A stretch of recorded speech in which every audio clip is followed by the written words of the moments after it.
चलने में माहिर हो जाऊंगा, या तो मंजिल मिल जाएगी या अच्छा मुसाफिर बन जाऊंगा। मैं यश राजस्थानी, अगर डूब भी गया तो सबक छोड़ जाऊंगा। खम्मा गणी, मैं यश राजस्थानी आपड़ो लाडला चहेता था। मुझे सर्च कर सके Google, Gmail, WhatsApp, Facebook and YouTube. संकल्प बहुत मिलेंगे रास्ते भटकाने के लिए, संकल्प बहुत मिलेंगे रास्ते भटकाने के लिए। विकल्प एक ही काफी है मंजिल तक पहुंचाने के लिए।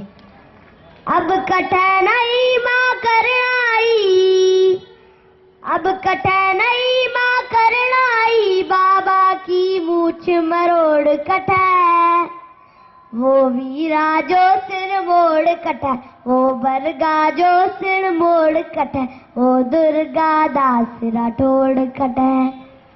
सबसे पहले मैं महाराणा प्रताप की इस पावन भूमि को वंदन करना चाहता हूँ और मेरे सामने बैठे गणमान्य लोगों को अभिनंदन करना चाहता हूँ। इंसान की एक हैसियत होती है, जब तक उसे अपने पसंद की चीज मिलती है उसके दिमाग की बत्ती जलती है।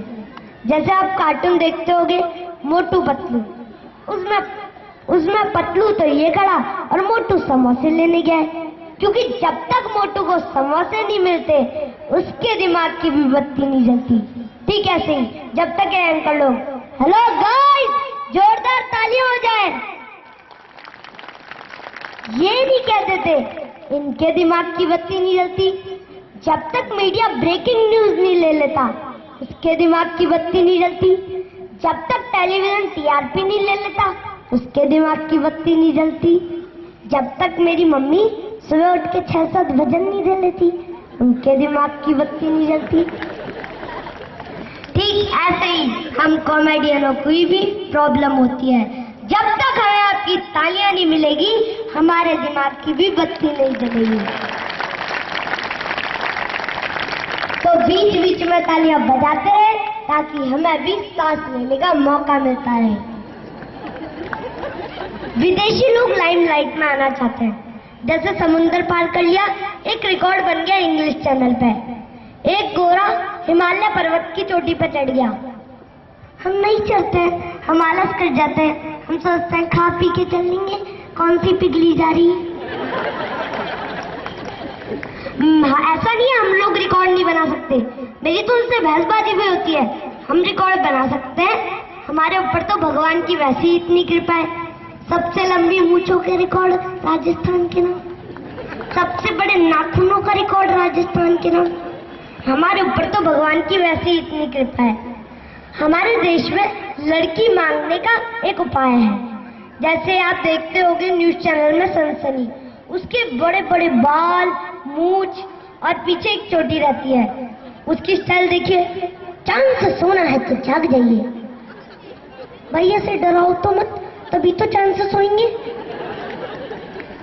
उसकी भी लड़की मांगने की अलग ही स्टाइल है। वो कैसे लड़की मांगता है मैं आपको बताता हूँ। चाहिए एक ऐसी लड़की जो मेरे माँ बाप की सेवा करे, चाहिए एक ऐसी लड़की जो शाम को मेरे घुटने दबाए, चाहिए एक ऐसी लड़की जो बहुत अच्छा खाना बनाए, और सबसे बड़ी बात तीनों एक दूसरे को जानती ही ना हो। हमसे छुपा रहे हो सनम कुछ ना कुछ तो है, क्यों डगमगा रहे हैं कदम कुछ ना कुछ तो है।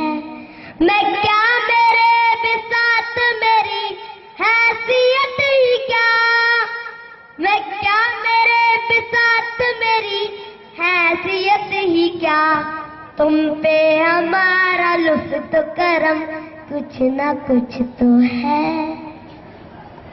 ना ही गीता बुरी ना ही कुरान बुरा, ना हिंदू बुरा ना मुसलमान बुरा, भेजे में जो घुसा वो शैतान बुरा। हम मंदिर जाते हैं, हम मंदिर जाते हैं, मस्जिद जाते हैं, गिरजा घर जाते हैं, लेकिन हमारी यात्रा तब तक सफल नहीं होती जब तक हमारा तन और मन साफ नहीं होता। ये वो देश था जिसके बच्चे शेरों से खेलते थे। ये वो देश था जहां दूध की नदियां बहती थी। ये वो देश है जिसकी संस्कृति विदेशों तक छाई हुई है। ये वो देश है जहां सूरज ढलने के बाद भी लोग सूरज को नमस्कार करते हैं। हमारा देश इतना सेंसिटिव है। हमारे देश को इतना सेंसिटिव किसने बनाया? आपने, सिर्फ आपने। अगर आज किसी लड़की के हाथ पर कोई छिपकली गिर जाती है तो माँ कहती है बेटा तुझे कंगन मिलेगा। अगर सर पे गिर जाती है तो माँ कहती है बेटा तुझे राजपुरुष मिलेगा। हमारा देश इतना सेंसिटिव है। मैं देख सकता हूँ यहाँ बहुत सारे माता पिता भी मौजूद हैं। करो सोने के 100 टुकड़े तो कीमत कम नहीं होती, बुजुर्गों की दुआ लेने से इज्जत कम नहीं होती।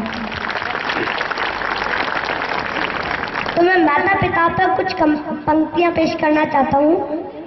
एक माँ थी, उसके 2 बेटे थे। एक बेटा ऊपर वाले माले पर रहता था, दूसरा बेटा नीचे वाले माले पर रहता था। विधवा माँ 15 दिन पहले बेटे के यहाँ खाना खाती थी। विधवा माँ 15 दिन दूसरे बेटे के यहाँ खाना खाती थी। मगर उस विधवा माँ का एक सौभाग्य था कि साल में जो महीने 31 दिनों के होते थे उस विधवा माँ को उपवास रखना पड़ता था। तो मैं माँ पे कुछ पंक्तियां पेश करना चाहता हूँ।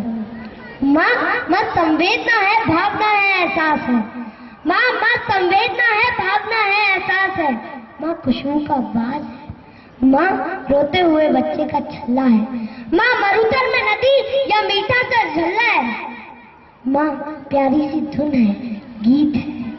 वो कहते हैं ना पक्के फल पेड़ों से रिश्ता तोड़ जाते हैं, अगर अपाइज बाप हो जाए तो बेटे छोड़ जाते हैं। तो मैं पिता पर भी कुछ पंक्तियां पेश करना चाहता हूँ।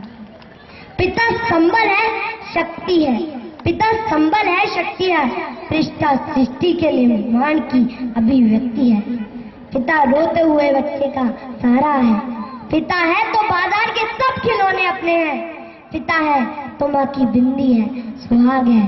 तो मैं यहाँ उपस्थित सभी माता पिताओं को प्रणाम करना चाहता हूँ। अगर पूरी धरा साथ दे तो और बात है, अगर तू साथ दे तो और बात है। चलने को तो एक पैर से चल रहे हैं लोग, अगर दूसरा भी साथ दे तो और बात है। किसी के काम जो आए उसे इंसान कहते हैं, पराया दांत अपनाए उसे इंसान कहते हैं। किसी के काम जो आए उसे इंसान कहते हैं। आज कोई भी किसी के काम नहीं आता, कोई भी किसी की मदद नहीं करता। असल में तो इंसान को 2 कपड़े और 2 रोटी की जरूरत होती है, लेकिन आजकल के इंसान की सुख सुविधाएं बहुत बढ़ गई हैं। अगर उसके पास 4 गाड़ी और 4 बंगले हो ना, तब भी उसे कोई असर नहीं होता। कभी धनवान है कितना, कभी इंसान निर्धन है। कभी सुख है कभी दुख है, इसी का नाम जीवन है। जो मुश्किल में न घबराए उसे इंसान कहते हैं। आप लोग कभी मुश्किल में ना घबराइएगा, चाहे आपके साथ कैसी भी कठिनाई है। आप कभी अपने आप को टूटा हुआ मत समझना, क्योंकि भगवान हर टूटी हुई चीज का सही इस्तेमाल करता है। जैसे बादल टूटने पर बारिश आती है, मिट्टी टूटने पर एक नया खेत उगता है, बीज टूटने पर एक नया पौधा उगता है। तो दोस्तों मैं जाते जाते एक बात कह के जाना चाहता हूँ। आप सर्कस के शेर ना बने, जंगल के शेर बने। क्योंकि जो माँ बाप अपने बेटे को बड़े बड़े बैंक अकाउंट, बड़ी बड़ी प्रॉपर्टी देके जाते हैं, वो माँ बाप अपने बच्चों को सर्कस का शेर बना जाते हैं। Thank you. जय हिंद, जय भारत। भारत